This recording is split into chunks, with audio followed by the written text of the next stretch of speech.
నమస్తే SR7 టీవీకి స్వాగతం. నా పేరు శబానా. తెలుగుదేశం పార్టీ నాయకుల మొక్కు కొరకు తిరుమల పాదయాత్ర.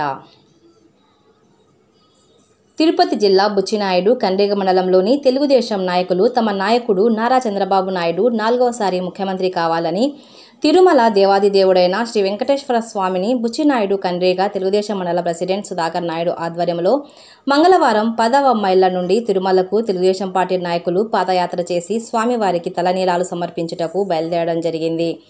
ఈ కార్యక్రమంలో తెలుగుదేశం మండల ప్రెసిడెంట్ సుధాకర్ నాయుడు మాట్లాడుతూ, మన రాష్ట్ర ముఖ్యమంత్రి నారా చంద్రబాబు నాయుడు ఎన్నో ఒడిదుడుకులు ఎదుర్కొని ఎన్నో అవమానాలు భరించి ఇది గౌరవ సభ, మళ్ళీ గౌరవ సభకు ముఖ్యమంత్రిగా వస్తానని ఆ రోజు అసెంబ్లీ సాక్షిగా ప్రమాణం చేసి ఈ రోజు అనుకున్నట్లుగానే ఆ వెంకటేశ్వర స్వామి దయతో 4వసారి ముఖ్యమంత్రిగా ప్రమాణం చేయడం జరిగింది. అంతే ఆయన దయ అని ఆయన తెలియజేశారు. తదుపరి మాజీ జెడ్పీటీసీ సునీత సుధాకర్ నాయుడు మాట్లాడుతూ, తెలుగుదేశం పార్టీ విజయం మరియు రాష్ట్ర ప్రజలు నారా చంద్రబాబు నాయుడు పవన్ కళ్యాణ్ ఆధ్వర్యంలో సుభిక్షంగా ఉండాలని మొక్కుకొని మొక్కు తీర్చుకొనుటకు జూన్ 25వ తారీఖు మంగళవారం బుచ్చినాయుడు కండ్రిగ మండలం 10వ మైళ్ళ నుండి బయలుదేరి శ్రీ తిరుమల తిరుపతి వెంకటేశ్వర స్వామిని దర్శించుకొని మొక్కు తీర్చుకొనుటకు పాదయాత్ర చేస్తున్నామని, పాదయాత్ర సందర్భంగా అనేక మంది స్థానిక నాయకులు మాతో కలిసి సంఘీభావం తెలుపుతున్న విధానం మాకు చాలా ఆనందదాయకంగా ఉందని తెలియజేశారు. ఈ కార్యక్రమంలో తెలుగుదేశం సీనియర్ నాయకులు మరియు కార్యకర్తలు పాల్గొన్నారు. SR7 TV reporter B Ramachandraiah, Buchinaidu Kandriga మండలం.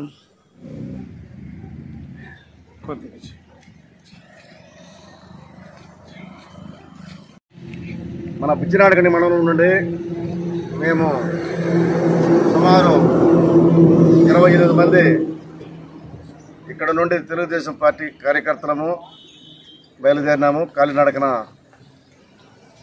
తిరుమలకి పోవడానికి ప్రతి ఒక్కరం బయలుదేరాము.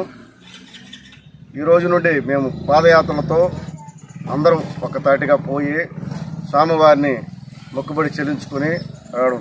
మొక్కుబడి సందర్భం ఏమంటే, ఈరోజు తెలుగుదేశం పార్టీ 4వ తారీఖున రిజల్టు గణనీయంగా 164కి వచ్చింది. కాబట్టి మా చంద్రబాబు నాయుడు గారు సీఎంగా ప్రమాణ స్వీకారం చేసిన సందర్భంగా ఇక్కడ సత్యవేడి నియోజకవర్గంలో మా ఆదిమూలం గారు అత్యధిక మెజార్టీతో గెలవడం మాకు గర్వకారణంగా భావిస్తూ మేమందరం కార్యకర్తలను ఒక మొక్కుబడిగా తీసుకుని అందరం బయలుదేరి కాలినడకన స్వామివారిని దర్శించుకుని తిరిగి ప్రయాణవంతంగా ఈ సమావేశంగా తెలియజేసుకున్నాము.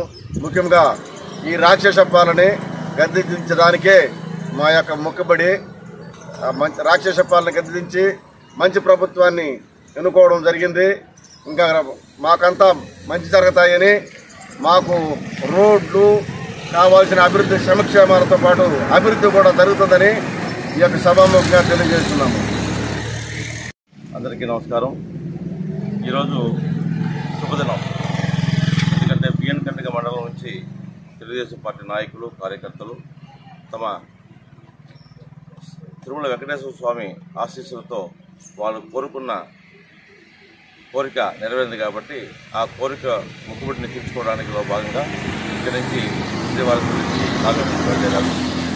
ముఖ్యంగా గత 5 సంవత్సరాలుగా ఆంధ్రప్రదేశ్ రాష్ట్రంలో అభివృద్ధి పనిచేయడం, సామాన్య మానవులకు జీవన సులభంగా మారడం, అన్ని రంగాలలో దోపిడీ, బెదిరింపులు, భయపెట్టడం, ఇవన్నీ కూడా మనం 5 సంవత్సరాలు చూసాం. గత ముఖ్యమంత్రి 5 సంవత్సరాలు పనిచేసిన ముఖ్యమంత్రి జీవితాంతం తానే ముఖ్యమంత్రిగా అభివర్ణించుకుంటూ ఊహించుకుంటూ రాష్ట్రంలో చేసిన దోపిడీ ఇప్పుడిప్పుడే అందరికీ బయటపడుతుంది. ముఖ్యంగా తనకు ప్రధానమైనటువంటి ఆదాయ వనరులను దోచుకుని రాష్ట్రంలో కాకుండా అన్ని జిల్లా కేంద్రాల్లో కూడా పార్టీ ఆఫీసులు చూస్తుంటే మతిపోతుంది. కనీసం చదువుకున్న వాళ్ళు కావచ్చు, చదువు లేని వాళ్ళు కావచ్చు, ఈరోజు గత వారం రోజులుగా ఆ జిల్లా పార్టీ కార్యాలయాలు తీరు, మరి ఆ సంబంధించిన భూముల దోపిడీ చూస్తుంటే ఇంకో 5 సంవత్సరాలు ఇచ్చుంటే ఈ రాష్ట్రం ఏమి మిగులున్నది. ఎట్టకేలకు శ్రీవారు కన్ను తెరిచాడు. తిరుమలలో కూడా అరాచకాలు, అన్యాయం మీకు తెలియంది కాదు.